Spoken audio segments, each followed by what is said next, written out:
आपण पाहत आहात EDTV, बातमी अशी जिच्यावर तुम्ही ठेवणार विश्वास। राज्याचे उपमुख्यमंत्री एकनाथ शिंदे हे आज दिनांक 25 रोजी जालना जिल्ह्याच्या दौऱ्यावर येत आहेत। विधानसभा निवडणुकीत मतदारांनी दिलेला कौल आणि त्या संदर्भात त्यांचे आभार मानण्यासाठी हा दौरा आहे। जालन्याचे शिवसेनेचे आमदार अर्जुनराव खोतकर यांनी या मेळाव्याचे आयोजन केले आहे। त्यासोबत त्यांच्या मदतीला घनसावंगी विधानसभा मतदारसंघाचे हिकमत उढाण हे आमदार देखील आले आहेत। या दोन्ही आमदारांसह पोलीस प्रशासनाच्या वतीने उपविभागीय पोलीस अधिकारी अनंत कुलकर्णी यांनी आझाद मैदानावर होणाऱ्या या मेळाव्याची पाहणी केली।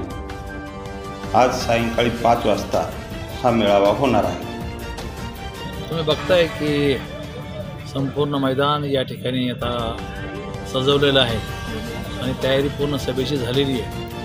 लाखो लोक या सभेला येतील आणि माननीय शिंदे साहेबांचे विचार ऐकण्यासाठी हे सर्व लोक या ठिकाणी येत आहेत। माननीय शिंदे साहेब आपले सर्वांचे जनतेचे आभार मानण्यासाठी या ठिकाणी येत आहेत। सर्व लाडक्या बहिणींचे आभार मानण्यासाठी येत आहेत आणि खरं तर शिंदे साहेबांच्या नेतृत्वामध्ये एवढं प्रचंड यश या ठिकाणी मिळालेलं आहे, त्याचा आनंद आहे।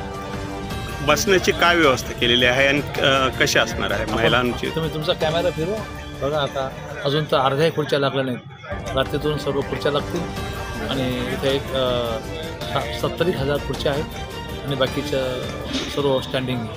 काही महिलांचं काही विशेष काही फेट्याचं वगैरे काही? महिला फेटे बांधून आम्ही स्वागत करणार आहे सर्व महिला। आणखी नेते कोण कोण येणार आहेत? मंत्रीमध्ये उदयजी सामंत येतील, भुमरे साहेब येतील, दादा भुसे येतील, संजय शिरसाट येतील, साहेब येतील, सर्व मंडळी येतील। थँक्यू।